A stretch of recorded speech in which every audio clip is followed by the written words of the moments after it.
സ്വാഗതം രഹസ്യങ്ങളുടെയും അത്ഭുതങ്ങളുടെയും ലോകത്തിലേക്ക്. ഇവിടെ നിങ്ങൾ കേൾക്കുന്നത് കഥകളല്ല, അനുഭവങ്ങളാണ്. ഓരോ കഥയും നിങ്ങളെ ഒരു പുതിയ ലോകത്തിലേക്ക് കൊണ്ടുപോകും.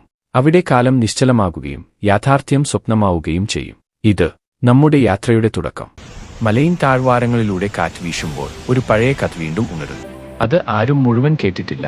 ചിലർക്ക് അതൊരു പാരമ്പര്യ കഥ മാത്രമായിരുന്നു. പക്ഷേ ആരോ അതിന്റെ യാഥാർത്ഥ്യം കണ്ടുപിടിക്കാൻ പോകുകയായിരുന്നു.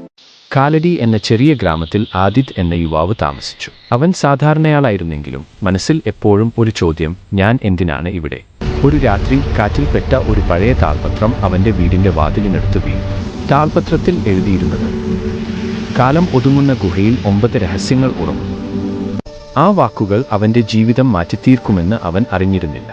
പിന്നീട് അവൻ മലമുകളിൽ സ്ഥിതി ചെയ്യുന്ന ഒരു പുരാതന ഗുഹ കണ്ടെത്തി. ഗുഹയുടെ ഭിത്തികളിൽ അന്യലിപികൾ, സൂര്യനിലേക്കുള്ള പാത, നാളെയിലേക്കുള്ള ചക്രം, ശൂന്യത്തിലേക്കുള്ള വാതിൽ. അവൻ അതിന്റെ നടുവിലേക്ക് കയറിയപ്പോൾ നിലം പിളർന്നതുപോലെ വെളിച്ചം പൊട്ടി.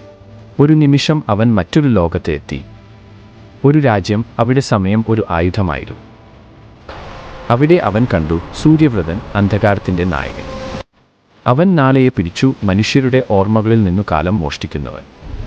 അവൻ പറഞ്ഞു: 9 രഹസ്യങ്ങളിൽ ഒന്ന് മാത്രമേ ബാക്കിയുള്ളൂ, അതാണ് നിന്റെ ഉള്ളിൽ. ആദിത് ഭ്രമിച്ചു. എങ്ങനെ തന്റെ ഉള്ളിൽ ഒരു രഹസ്യമുണ്ടാകാം? ഒരു വൃദ്ധൻ പ്രത്യക്ഷപ്പെട്ടു. കാലത്തിന്റെ സംരക്ഷകനാണ് നീ, ആദിത്. നിനക്കുള്ളിൽ സമയം ഉറങ്ങുന്നു. നീ ഉറക്കമുണർത്തുമ്പോൾ ലോകം വീണ്ടും പിറക്കും. ആദിത്യന്റെ കണ്ണുകളിൽ തീ തെളിഞ്ഞു. അവൻ ഗുഹയിൽ ഉറങ്ങിക്കിടന്ന പാതിരാക്കൽ സ്പർശിച്ചു. മുഴുവൻ ഗുഹയും പ്രകാശം നിറഞ്ഞു. സൂര്യവ്രതൻ തന്റെ കരുത്ത് തുറന്നു. വായുവിൽ നിശ്ചലത, മണ്ണിൽ ഇരുട്ട്, വെള്ളത്തിൽ തീ. ആദിത്യ തന്റെ ഉള്ളിലെ സമയത്തെ തുറന്നു. നിമിഷങ്ങൾ പിന്നോട്ടു സഞ്ചരിച്ചു. ലോകം നിശ്ചലമായി. അവൻ പറഞ്ഞു: കാലം എന്റേതല്ല, അത് ലോകത്തിൻ്റെതാണ്. ആ വാക്കുകൾ കൊണ്ട് അവൻ സൂര്യവ്രതനെ ശൂന്യത്തിലേക്ക് അടച്ചു.